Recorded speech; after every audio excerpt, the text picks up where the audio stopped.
Chapitre 18.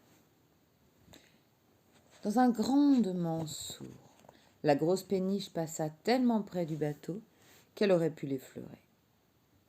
Debout sur le pont, Yvan Raffaud se tint solidement au bastingage et détourna les yeux des remous inquiétants qu'elle vomissait dans son sillage.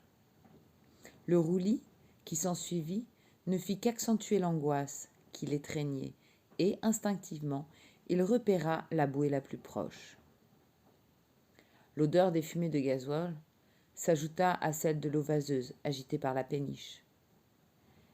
Il était monté à l'air libre pour fuir les cris de femmes qui avaient retenti sur son passage dans la grande salle quand une serveuse hystérique avait hurlé sur sa collègue pour une histoire stupide de reproches indus à propos de couverts mal rangés. Des histoires de bonnes femmes. Comment ces furies pouvaient-elles exhiber aussi impudiquement leurs émotions ? C'était insoutenable. Quand le calme revint sur le pont et dans la salle, il se rendit dans la cabine de Sibylle pour remettre le document là où il l'avait pris sur le bureau. Il était décontenancé par ce qu'il venait de lire. Des simulations de chiffres d'affaires et de marges à court et moyen terme selon différents scénarios de positionnement. Les hypothèses étaient rigoureusement posées, les raisonnements précis, les calculs justes. Comment est-ce que la femme fantasque et versatile qui, la veille encore, prenait ses décisions au feeling, pouvait-elle être devenue si posée et rationnelle le lendemain ? Cela dépassait l'entendement. Profil insondable, profil pas fiable. Elle sortait de toutes ces grilles de lecture de personnalité, n'entrait dans aucune case. Même le MBPTI, ce performant outil d'évaluation psychologique créé 2 ans plus tôt, ne permettait pas d'expliquer son caractère. Devant le cas de cette femme, le grand Jung aurait rendu son tablier. Cette anomalie compliquait sérieusement son audit. Pour évaluer, il faut comprendre. Tout doit s'expliquer, les échecs comme les réussites. Comprendre les mauvais résultats permet de les corriger. Comprendre les bons permet de les renouveler. Affaire énigmatique. Investissement merdique. Je venais à peine de convaincre Oscar Firmin de me doter d'une personnalité de type 6 qu'on frappa à la porte de la confrérie à ma grande surprise. J'en fus brusquement contrariée, tellement mon habitude de le voir seul à seul m'a mené à considérer ce nouvel entrant en intrus indésirable. « Oui » lança Firmin d'une voix distraite. La poignée grinça et je me retournai, curieuse de voir les traits de l'indélicat. Mais celui-ci n'avait fait qu'entrouvrir la porte, et je ne vis point son visage. « Veuillez m'excuser un instant, » me dit Firmin. Et il se leva pour disparaître dans le couloir. J'entendis ses pas s'éloigner. Mon regard se posa immédiatement sur le document abandonné sur son fauteuil, qu'il tenait un instant plus tôt entre les mains.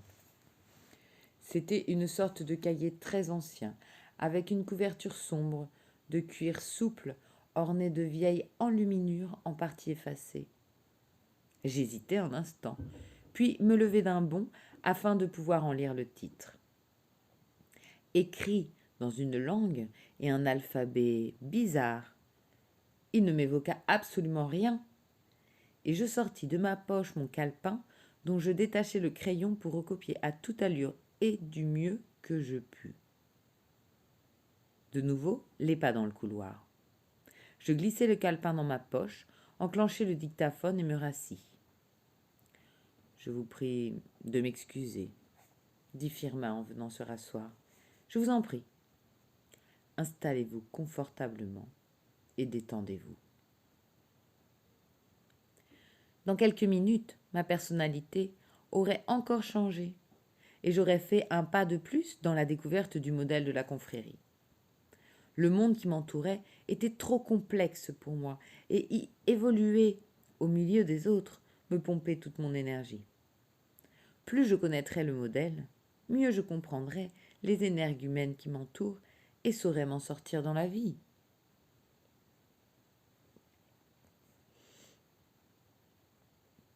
Nathan gravit les marches de la mezzanine. Sibylle venait d'y monter avant de partir au bateau, où il la rejoindrait bientôt, et il avait entendu grincer la porte de la vieille armoire. Il l'ouvrit à son tour, prit le dictaphone et lança la lecture. Les mêmes paroles, parfois obscures et illogiques, invitant à la détente. Puis un silence. Puis des affirmations se terminant, comme chaque fois, par une sorte de sentence. Au fond de vous, tout au fond, se niche, maintenant, une peur immense, une angoisse profonde. L'angoisse d'être seule et impuissante dans un monde dangereux, avec personne pour vous soutenir ni vous guider. Quand vous reviendrez à vous, vous l'aurez totalement oublié. Mais cette angoisse guidera pourtant la plupart de vos actes dans la vie, en restant enfouis au plus profond de votre inconscient. Nathan ressentit la même perplexité que chaque fois. Donnait-on les cassettes enregistrées à Sibylle ou effectuait-elle elle-même les enregistrements? Et si c'était le cas, dans quel but? D'ailleurs, une fois redéposé dans l'armoire, le dictaphone y restait toute la journée, et Sibylle n'était jamais à la maison en son absence. Elle ne pouvait donc pas les écouter. Il ne pouvait pas s'empêcher de faire un lien entre ces enregistrements et les changements bizarres de comportement qu'il observait en elle. Il ne reconnaissait plus la Sibylle habituelle, celle qu'il avait rencontrée et avec laquelle il avait décidé de vivre. Depuis une semaine, elle devenait chaque jour imprévisible, ce qui, pour lui, était hautement anxiogène. Il craignait qu'elle ne soit sous l'influence d'un homme malveillant qui la manipule comme un pantin dans un but sordide. Et il s'en voulait de rester les bras ballants sans rien faire. Mais l'imprévisibilité de Sibylle rendait encore plus périlleuse la moindre tentative de sa part, le cantonnant à un rôle d'observateur, la position qui lui était la plus naturelle. Il me suffit d'un petit quart d'heure pour cerner ma nouvelle personnalité, et pour cause. J'avais l'impression très nette de me retrouver au point de départ, plus vrai que nature. Quelque chose en moi me poussait en effet à tout remettre en question. Moi et mes choix, les autres et leurs paroles. Je me retrouvais comme au bon vieux temps, prise dans un cercle vicieux de méfiance et de peur, une boucle mentale de doute et d'anxiété. Je me réappropriais les schémas de pensée qui m'avaient pourri la vie pendant 32 ans et dont j'avais voulu me débarrasser en allant voir le maître. Au bateau, je fis face aux mêmes défis que dans le passé, ne sachant plus gérer l'hostilité compétitive de Catel, craignant le jugement de Charles, auquel s'ajoutait maintenant celui d'Yvan Raffaud. Il me fallut 1 heure de plus pour réaliser que, si mes schémas de pensée, mes doutes et mes peurs étaient bien les mêmes qu'autrefois, leur traduction dans mes comportements était très différente. J'avais jusque-là géré mes peurs en m'efforçant de m'adapter le plus possible aux autres, en veillant à respecter leur usage, leur code et en étant la plus gentille possible. Comme si la gentillesse pouvait me protéger de l'adversité et de la méchanceté. Je me retrouvais maintenant beaucoup plus méfiante qu'avant. Il me semblait pouvoir trouver une forme de sécurité dans la force que je serais capable d'exprimer. Qui s'y frotte, s'y pique, semblait être devenue ma devise. Dès que je croisais quelqu'un sur le bateau, je ne pouvais m'empêcher de lui prêter de mauvaises intentions, et lui faisais alors une remarque acide, pour l'en dissuader à l'avance. J'étais passée de soumise à rebelle, de gentille à agressive, mais ces 2 attitudes répondaient à la même intention, prévenir les dangers et assurer ma sécurité. Elles étaient les 2 faces de la même pièce. Les jours passés, il m'était arrivé de souhaiter retrouver ma personnalité d'origine. Mais celle qu'Oscar Firmin m'avait rendue était une version plus paranoïaque de moi-même. Dure à vivre. Cet homme se jouait de moi. C'était maintenant évident. De jour en jour, je n'avais obtenu que des personnalités insatisfaisantes qui toutes m'apportaient un lot de souffrances. Des souffrances chaque fois différentes de la veille, mais guère plus acceptables. Firmin devait être un pervers jouissant de la douleur des autres, les tenant à sa merci par l'espoir d'une vie meilleure. Il détenait un grand pouvoir, c'était certain, et abusait de ce pouvoir à sa guise. Ces pensées obsédantes tournaient en boucle dans mon esprit. La colère et le désir de rébellion montèrent en moi. Il fallait que je réagisse, que je cesse de me laisser faire. Il fallait juguler le pouvoir scandaleux de ce mystificateur, l'empêcher de nuire. Et pour ça, il fallait le démasquer, trouver la source de son pouvoir. Je quittai le bureau et filai à l'université. Je trouverais bien quelqu'un pour décoder le message crypté qui servait de titre au cahier de Firmin. La fille à l'accueil écouta ma demande et me regarda de travers. Une brunette avec des lunettes et les sourcils froncés. Pourquoi m'observait-elle ainsi? Que me foutait-elle? Dites-moi, où se trouve le département des langues étrangères? Répétai-je pour la 3e fois. Vous êtes étudiante? Demanda-t-elle d'un air suspicieux. Qu'est-ce que ça peut vous faire? Comme elle ne répondait pas, j'ajoutai en haussant le ton. Je paye mes impôts et l'université appartient à tous. Derrière moi, la file s'allongeait. Les chants manifestaient des signes d'impatience, mais aucun n'osait s'exprimer. La brunette céda enfin. 3e étage, par l'escalier, au fond du hall. Je filai. Le monde est peuplé de moutons qui se laissent faire sans rien dire. Il faut réagir pour survivre. Au 3e étage, pas de bureau d'accueil. Je pris le couloir. Une succession de portes de salles de cours, de salles de travaux dirigés, de salles d'intendance. Un secrétariat. Je frappai 2 coups brefs et entrai. Les locaux devaient être mal ventilés. Il y faisait très chaud et ça sentait renfermé. La secrétaire leva les yeux sur moi. Elle portait, comme sa collègue, des lunettes. Elle aussi avait l'air suspicieuse. Sur sa droite, un homme aux cheveux gris, avec une veste grise et un pantalon gris, fouillait dans le tiroir d'un bloc métallique gris. « Bonjour, j'aimerais parler à un professeur pour décoder un texte mystérieux. » Elle me dévisagea un instant sans parler, le temps que ses circuits neuronaux se mettent en route. « Vous êtes étudiante ?» Ah, il s'était passé le mot. Ils étaient tous ligués contre moi ou quoi? « Je suis contribuable. J'ai un texte de 2 mots dans une langue inconnue et il doit bien y avoir quelqu'un à cet étage capable de le déchiffrer. C'est très important. »« Ah, mais si vous n'êtes pas étudiante, ça ne va pas être possible et je veux voir un professeur, vous dis-je. »« Ah, mais si vous n'êtes pas inscrite à la faculté, ça... » »« Montrez-moi votre texte, dit l'homme gris, d'une voix très posée, qui cloua le bec de l'empêcheuse. Je sortis le calepin de ma poche, l'ouvris à la page et le lui tendis. La langue de ce texte n'est pas inconnue, dit-il, mais je vous concède que le sens en est mystérieux. C'est quelle langue? Du grec ancien. Et on traduirait ça comment? On le prononce Henea grammata, et cela signifie, selon le contexte, quelque chose comme 9 signes ou 9 chiffres. Ah, sans autre précision, ça ne veut pas dire grand-chose. Savez-vous s'il existe un ouvrage, un livre dont ces mots seraient le titre? Oh, je n'en ai pas la moindre idée. Allez voir à la bibliothèque au dernier étage. 100 cartes d'étudiante? Allez-y de ma part.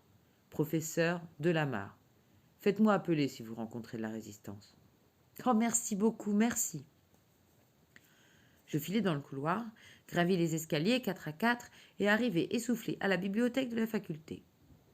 Le nom du professeur fut un bon passe et je parcourus librement les allées, embaumées de l'odeur des livres, sans trop savoir comment m'y prendre. La bibliothécaire, une femme charmante d'une petite 50aine d'années, cheveux blonds au carré et tailleur écossais, dut s'en rendre compte, car elle me proposa son aide.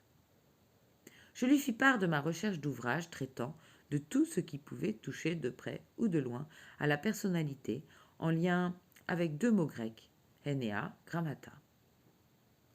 Vous ne trouverez pas ça en fouillant dans les rayonnages, me dit-elle. Suivez-moi. Nous nous installâmes à son bureau, où elle sortit d'une armoire des grands classeurs qu'elle posa devant nous. À l'intérieur, des listes et des listes de mots suivis de références de livres et de codes de rayonnage. Ce sont les glossaires, dit-elle. À partir d'un mot, ils nous donnent la liste d'ouvrages traitant du sujet. Après une dizaine de minutes de recherche infructueuse pendant lesquelles mon espoir s'amenuisait de seconde en seconde, elle finit par trouver les références d'un seul et unique livre qui semblait citer cette expression grecque. The Herald of Common Good, de J.I. Gurdjieff. Suivez-moi, dit-elle. Je lui emboîtai le pas dans les allées de l'immense bibliothèque qu'elle connaissait suffisamment pour se rendre sans aucune hésitation à l'emplacement dont elle avait relevé le numéro. « Oh oh ! Bizarre, dit-elle. Que se passe-t-il ? Le livre n'y est pas. Il a été emprunté. » Elle secoua la tête tout en balayant le rayonnage des yeux. « Non, il n'a pas été emprunté. Je regarde s'il n'a pas été mal rangé, mais je ne vois rien.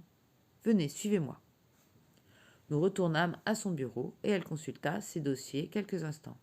« En fait, dit-elle, on ne l'a plus. »« Comment ça ?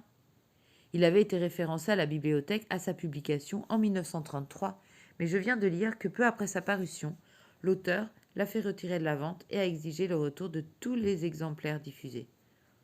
Mais pourquoi diable a-t-il fait une chose pareille ? Aucune idée. La tuile ? Ça signifiait que je ne pourrais même pas tenter de le trouver dans une autre bibliothèque. C'était cuit. Ai-je moyen d'accéder à des informations sur l'auteur, sur sa vie, sur son œuvre ? Ah, je vais voir s'il existe une bibliographie. Elle se plongea à nouveau dans ses dossiers et me fournit la réponse en un rien de temps. Monsieur Gurdjieff, par Louis Powell, paru au Seuil en 1954. Ça vous intéresse ? Ah, je prends. Je la suivis une fois de plus, mais cette fois la pêche fut fructueuse.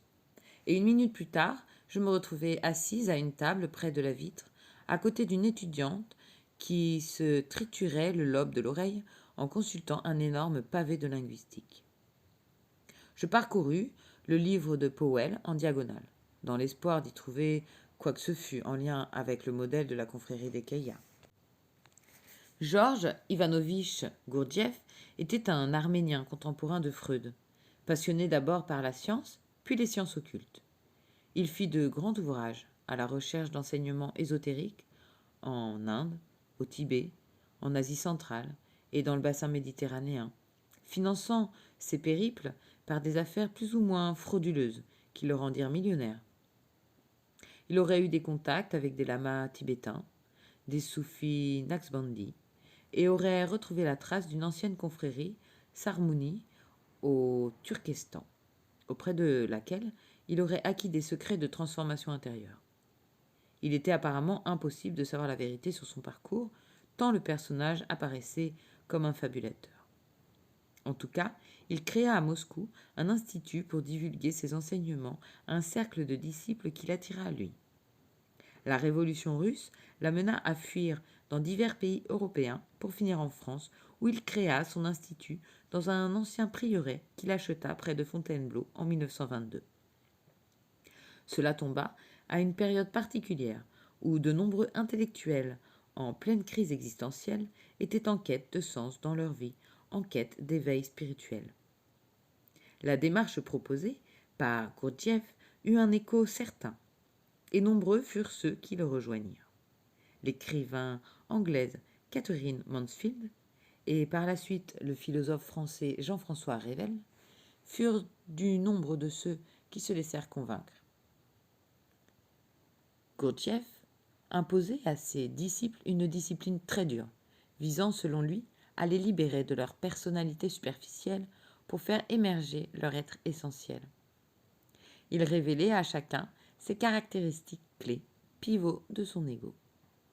Je reconnus tout de suite le vocabulaire utilisé par Oscar Firmin lors de nos échanges. Pas de doute, il y avait bien un lien entre ces deux personnes, ou en tout cas leur théorie. Je continuai ma lecture en diagonale. S'inspirant vaguement d'une tradition soufie, il avait pour habitude de dire à chacun quel type d'idiot il était. À travers des conversations et des exercices, il humiliait ses disciples afin d'écraser les personnalités et de faire taire les égos. L'un des disciples, Catherine Mansfield, souffrait de tuberculose. Gurdjieff aurait contrecarré les prescriptions de son médecin, affirmant détenir lui-même des secrets médicaux issus d'une tradition mystérieuse plus efficace que la médecine conventionnelle. Il avait exigé d'elle qu'elle dorme dans le froid d'une étable en plein hiver, car il se dégageait des vaches, disait-il, des exhalaisons spirituelles qui la guérissaient. La pauvre y avait laissé la vie.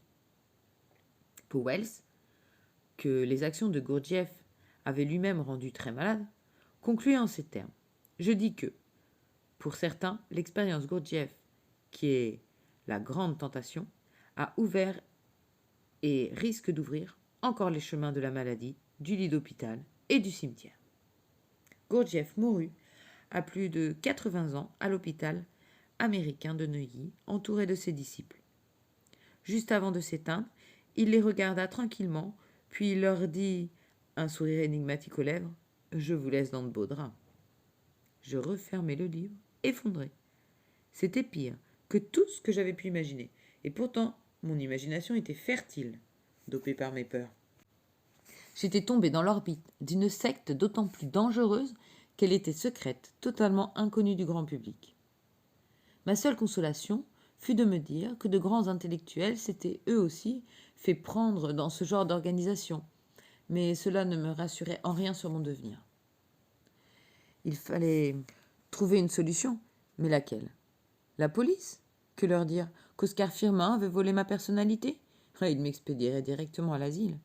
Mon espoir jusqu'ici avait été de retrouver ma personnalité en revêtant une à une celle du modèle, puisque Firmin avait confirmé qu'elle faisait bien partie de sa typologie. Sauf que celle que l'on m'avait rendue était suffisamment différente pour que je ne veuille pas la garder à vie. Il me suffisait d'endurer peur et doute pour ne pas ajouter la paranoïa en sus. D'ailleurs, qu'étais-je en train de vivre? N'était-ce pas une crise de paranoïa? En même temps, non. Je me fondais sur des faits et des écrits. Tout ça n'était pas issu d'un film mental, comme il m'arrivait d'en construire. Mais bon sang, que faire? Je repris le chemin du bateau. Il fallait bien retourner travailler, même si je manquais d'élan. Ma survie professionnelle me semblant secondaire comparée à ma survie tout court. Une fois sur place, je décidai de réinstaller mon bureau là où il avait été avant. La proximité de la salle des machines m'exposait trop aux émanations d'hydrocarbures cancérigènes. La journée reprit son cours. Je retrouvai le malaise caractéristique de ma personnalité d'origine dans les relations employé-employeur, exagérant le pouvoir de mon patron jusqu'à fantasmer ses abus. Je croyais trouver protection dans la soumission ou la rébellion. Les soumis se figurent que le despote les épargnera, les rebelles espèrent être sauvés par le rapport de force. Quant à ma propre position de manager, rendue compliquée par ma conviction qu'il était impossible d'être aimé en exerçant le pouvoir, j'avais le choix entre renoncer à celui-ci en pratiquant l'auto-autoritarisme ou renoncer à être aimé en assumant une autorité rendue tyrannique par la méfiance envers mes collaborateurs. À un moment, me déplaçant dans ce bateau que les années et le manque d'entretien avaient rendu vétuste, je me souvins que la réception de la mairie avait lieu 3 jours plus tard, dans ce que j'avais écrit au téléphone comme un restaurant luxueux. J'avais été malhonnête, déloyale, j'avais trahi leur confiance et j'allais être mise face à ma promesse non tenue. Un grand stress monta en moi, doublé de l'horrible sentiment d'être coincé. Que pouvais-je faire en seulement 3 jours et sans budget? Rien, absolument rien. Le seul moment de répit eut lieu en fin de soirée, après le concert, et ce fut pour moi un moment de grâce. Je venais de finir de coucher sur le papier mes impressions et mes analyses dans mon carnet intime, et après avoir pris soin d'en changer par précaution la cachette habituelle, je rejoignis la salle de réception. Le récital de Paloma était terminé, et Jérémie, comme toujours, prolongeait le plaisir des spectateurs, et sans doute aussi le sien, en jouant en solo des airs de sa composition, son éternelle bouteille de whisky irlandais sur le piano. La musique avait le don de débrancher le flot incessant de mes pensées, m'emmenant dans une autre dimension où je me détendais, enfin, me laissant porter par les vibrations harmonieuses et profondes du Blutsner. Il se mit à jouer Sibyl's Reflection et immanquablement, je sentis les larmes me monter aux yeux. Ce soir-là, il resta au piano après le départ du dernier client, et moi je l'écoutais. Soudain, il reprit l'un des airs chantés par Paloma, un air que je fredonnais souvent seul sous la douche. Il dut voir mes lèvres se mouvoir malgré moi, car il m'invita d'une main à venir sur scène. Sur le moment, je ne compris pas son invitation, mais il insista. Et quand je réalisai ce qu'il me proposait, je fus saisie de peur malgré l'absence de spectateurs. Il dut le sentir, car il prononça alors, de sa voix profonde, doublée d'un charmant accent anglais, 4 mots qui firent basculer ma vie. « Tu en es capable. » Je ne m'attendais pas à une telle affirmation. Dans l'instant, elle me parut presque louche. « Comment le sais-tu » Il m'adressa un large sourire. « Je le sens, et mon instinct ne me trompe jamais. » Sa certitude ébranla mes doutes. Je me levai et allai le rejoindre sur scène, la peur au ventre, un trac énorme. Il reprit la musique à son débit, me fixant d'un regard plein de bonté et de confiance, sans se départir de son sourire. Et je me mis à chanter cette chanson que je connaissais par cœur. Évidemment, l'enjeu était faible. Nous n'étions que tous les deux dans la salle. Mais je le vécus comme une permission formidable. J'avais le droit de monter sur scène et de chanter comme je l'avais toujours désiré. J'en ressentis un plaisir immense et un bonheur intense, le bonheur d'être allé au-delà de mes peurs, pour faire ce qui me tenait à cœur depuis si longtemps. Parfois, dans la vie, il suffit qu'une personne croie en vous pour que vos rêves prennent corps. Ce soir-là, au moment du coucher, mes pensées reprirent possession de mon être, m'assaillant d'interrogations et m'empêchant de me laisser glisser dans le sommeil. Je ne voulais pas garder cette personnalité de type 6 qui cumulait les souffrances de l'ancienne version et celles propres à la nouvelle. Il me fallait encore demander à Firmin d'en installer une autre en moi. Je le savais, je n'y couperais pas. Mais je n'avais plus du tout confiance en lui, et je n'avais plus qu'une idée en tête, me sortir de ce guêpier et sauver ma peau. Certes, tournant mes idées dans tous les sens, et me retournant moi-même sans cesse dans le lit sans trouver le sommeil, je me demandais si ce n'était pas la méfiance propre à ma personnalité qui me conduisait à rejeter Firmin. N'exagérais-je pas ? Où était la vérité ? En même temps, les sources de son modèle de personnalité étaient pour le moins obscures. Évagre, un hérétique de l'Antiquité qui écrivait étrangement dans une langue qui n'était pas la sienne, et Gurdjieff, un gourou effrayant qui avait envoyé ses disciples à l'hôpital ou à la morgue. Et cette mystérieuse confrérie aujourd'hui cultivait le secret au point de parvenir à cacher son existence à la préfecture et même au fisc. Tout cela ne sortait pas de mon imagination de 6 torturé par ses peurs. C'était du factuel, du précis, du réel. À mes côtés, Nathan ronflait paisiblement. J'eus soudain une idée. Transgresser la promesse que je m'étais faite sur le conseil insistant de Rémi, mon copain de fac. Écouter les enregistrements. Au moins, je connaîtrais exactement ce que Firmin me racontait quand j'étais en transe, ce qu'il me dictait, ce qu'il induisait en moi. Je saurais si je me montais le bourrichon ou s'il était vraiment dangereux.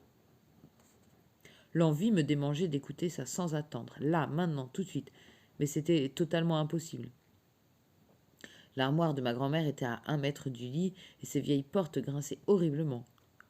Nathan se réveillerait dans l'instant. Je me promis de le faire au matin dès qu'il serait parti au bateau. Tenaillé par l'attente, j'eus encore plus de mal à trouver le sommeil. Le lendemain, dès le réveil, je ne pensais qu'à ça. Nathan me sembla mettre 2 heures à se préparer, tellement j'étais impatiente de me retrouver seule.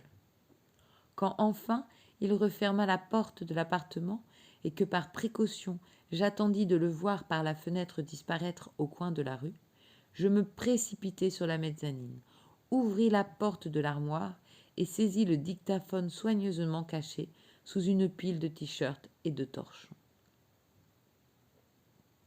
Mon cœur battait très fort. J'en sentais les pulsations jusque dans les veines de mon cou. J'avais le trac, une certaine culpabilité aussi, même si c'était ma propre règle que je m'apprêtais à transgresser. Et puis, j'avais peur, la mise en garde de Rémi planant sur moi. J'enclenchai le bouton de rembobinage. Rien, aucun bruit de moteur. L'estomac noué, j'appuyais sur le bouton lecture. Rien. Rien de rien. Les piles étaient mortes. Je dévalai l'escalier de la mezzanine pour foncer dans la cuisine. Dans le premier tiroir, je trouvai le reste du paquet de piles acheté avec le dictaphone. Mon pouls s'était encore accéléré. Mes mains tremblaient en insérant les piles. Le petit volet de plastique qui fermait le compartiment vola par terre. Je le ramassai précipitamment et eus toutes les peines du monde à le remettre en place, mes doigts devenus maladroits. Enfin, j'enclenchai de nouveau le bouton de lecture. Le moteur se mit en marche. Silence. Ah mais oui, bien sûr, il faut rembobiner. Je le fis, et patientai le cœur à 140 pendant que le petit moteur fit son travail en un rien de temps trop bref. Lecture. Vous vous détendez, oui, comme ça. C'est bien. Vous vous détendez en entendant ma voix. Vous vous laissez aller de plus en plus profondément dans silence. Je m'arrêtai de respirer, à l'affût du moindre son, mais rien, plus rien. La pile avait lâché au début de l'enregistrement. J'en pleurais de rage. J'eus une bouffée de haine envers moi-même pour avoir comme une idiote pris soin chaque jour d'effacer l'enregistrement de la veille avant d'effectuer la nouvelle prise.